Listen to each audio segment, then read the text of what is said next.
Welcome, everyone. Welcome to What's This Channel All About? It's a new one. It's called Think About It. Yes, think about it, which we do all the time, thinking about all kinds of things.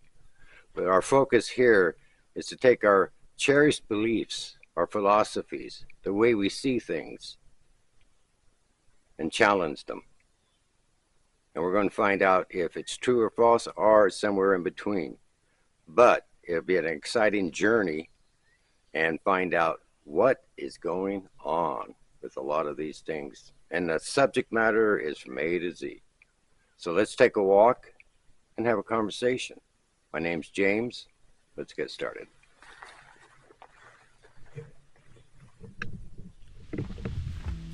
Do you know we are a consumer society? About $1.2 trillion is owed in credit card debt in the United States alone. Think about that.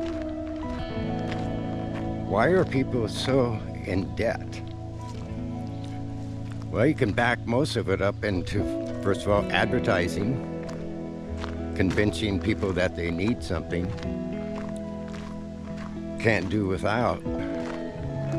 You know the Rolling Stones song, you can't always get what you want, but you can get what you need. Well, what happens, a lot of people spend money on what they want and let what they need ride into the next month and then in the next month. And with interest high, it's almost impossible to pay down that debt. So it locks people in to having to work, having to put in the time. And you might say the average American works way too much compared to how much leisure time to get into something that really means something to them. And the advertising, when I was in photography school, a friend of mine took an advertising class. And afterwards, after he finished that, he said, I'll never go in that direction. I said, why not? Who can tell the best lie is what advertising is all about. The people behind advertising, corporations, small companies, whatever, has to satisfy the bottom line, which is usually the shareholders, and then give bonuses to the CEO on down the chain. Verizon pretty much about $2 billion profit every year. And yet they'll hound someone to death if they owe $35 from changing carriers or up to $300 or $400.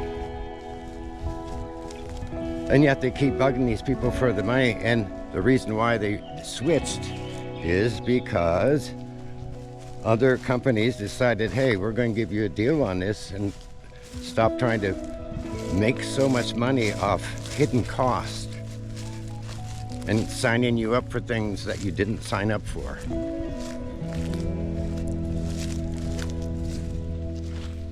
You know, advertising tries to convince us we need something.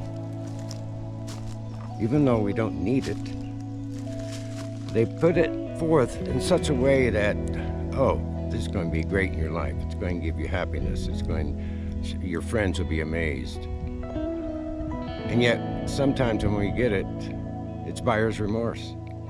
It didn't give us the things that they promised. In fact, now I owe more money than I owed before. And I'm not sure if what I got was even worth it. But how's that happen? It's because our ego is always trying to play the game, you might say. It's how we think about who we are and who we think we are. And society has a lot to do with telling us who we are. But that's the problem, because materialism is something that is, you might say, an instant fix for something. But in the long run, it's what's bringing us down. We're a consumer society. throwaway society. But that doesn't have anything to do with having a peaceful life and having time to investigate what's really going on inside ourselves. Like with meditation, with contemplation. Do we really need all the things that we think we need? So we'll dive a little deeper into what's going on there with that. I've said this before, but the subconscious mind is amenable to thought. What does that mean? You tell yourself you're a king every day, or a queen, and you know you're just joking. But just keep doing it. And the time will come when you start treating people like your subjects. How come I'm not recognized for some of the royalty? And this is a real thing that you can prove to yourself. So if that's the case, what about saying you need something when you know you don't need it? You can get by without it. But advertisers know that if they keep giving you images, you're going to take those images and keep going over and over, and in your subconscious will come back out every time you hear something about the thing that you want. Brings up that, oh, I got to get this, I got to get this. So you need to back off. We need to take a place, if we're really going to do this, meditate a little bit. Do you really want this and need it? Or just something, another thing that you think will make you happy? That's what you have to decide. Yeah, there's a famous Dostoevsky, the philosopher's thing called The Grand Inquisitor that you can read.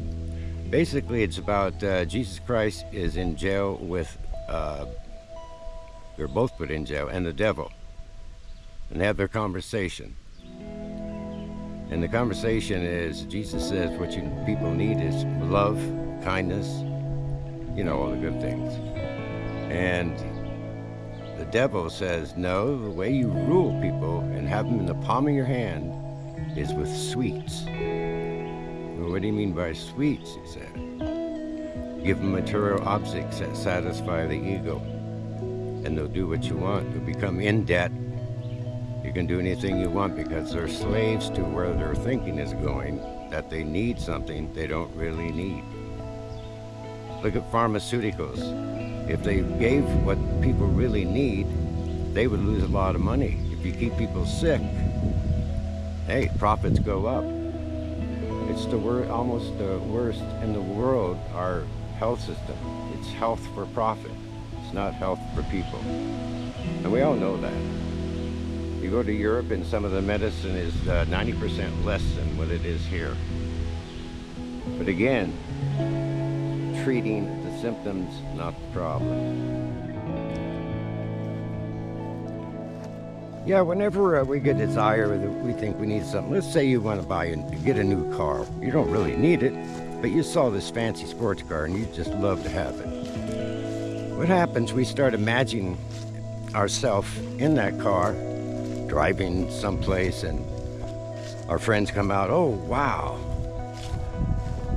Then you probably say, oh yeah, I dropped a dime on this one. But what happens is, let's say you don't get it yet, but every time that you see the car, you go back into the image of you driving it and all the fancy things about it. You go into magazines, you look up reports about it, on and on and on and on.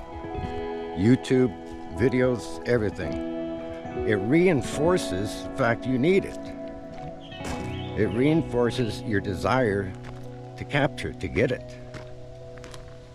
And you have to get to a point where you don't listen to that ego voice that you need.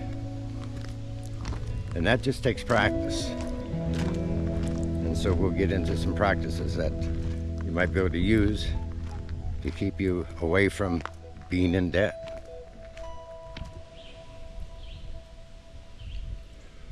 So is there a solution?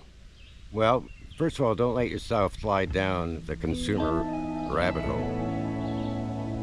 Why not just to give yourself 1 week to not purchase anything unless you really need it. And just see how you feel at the end of that. You feel better, you feel good, Make it 2 weeks. See how long you can go. How long can we keep this? I just get what I need, not what I want. Now you're going to have to struggle with your ego, because your ego doesn't care about that. It just cares about being satisfied. But if you dig a little deeper, you've got a wise person in you that will give you instructions to keep carrying on. It'll give you more time to find out about how to find peace in your life without having to spend money. So I'm James, and this is Think About It.